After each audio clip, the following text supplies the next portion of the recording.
simultaneous equations. Solve these simultaneous equations using this method of substitution. So to solve simultaneous equations, we have a look here and we have two equations and they've got two different variables. We have an x variable and a y variable. The very first thing you need to do is you need to label your equations. I'm going to label them 1 and 2. And you can see here with my second equation, it is in the form of y equals something. So I'm going to be substituting this equation into my first equation. And I'm going to say what I'm going to do. I'm going to substitute 2 into 1. And so to do that, my first equation I've got an x plus 2. Now where I see this y, I'm just going to replace it with the y from question 2, which is x plus 2. So I'm going to put it in brackets because y is the whole thing of x plus 2. So putting it in brackets makes me remember that. And the rest of equation 1 says equals 23. So now what I can do is I can expand my bracket so I get x plus, and 2 times x is 2x, and 2 times 4 is 8, and this equals 23. So now I can look, I've got x plus 2x, so I have 3x plus 8 equals 23. So I can take 8 to the other side, so I'm left with 3x equals 15. And now I get x equals 5 by dividing by 3. So now I can have a look at it. Now once I have done finding my x value, because I had two variables, I have to find my y value.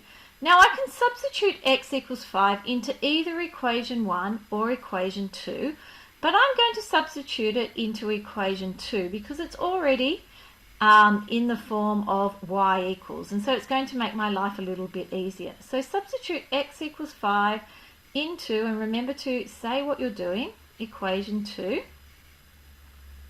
And so I now have y equals 5 plus 4, which is 9.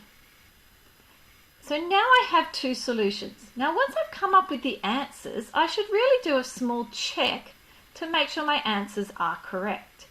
So what I'm going to do, I've got x equals 5 and I'm going to just substitute it into equation 1. And I'm just going to look firstly at the left-hand side of equation 1. The left-hand side of equation 1 says to me x, which is 5, because that's a value I've now found, plus 2y, and y I now know is 9. And I'm going to do 5 plus 2 9s are 18. And I know that 5 and 18 is 23, which is exactly what the right-hand side equals, which is what I was trying to do. So I've checked that point, and that point now works. So I can also check that this works in equation number 2. So let's have a look at it. Equation number 2 says the left-hand side is y, and y we know has a value of 9. And the right-hand side is x, which is 5, plus 4, which is 9, which we know is the left-hand side. So we know the solution to our equations must be correct. So now what we need to do is our concluding statement. Therefore, the solution, or the solutions, are x equals 5 and y equals 9. And these are my solutions, and I have now worked it out, and I've checked my answer, and I have written my concluding statement. So to sum it up, what we do is we label our equations, we substitute one equation into the other one, so we get rid of one of our variables or one of our letters. We then solve that equation to find one. We substitute this answer back into the equation, and then we can do a small check to make sure it's all correct. I hope you've enjoyed this tutorial. I'll see you next time.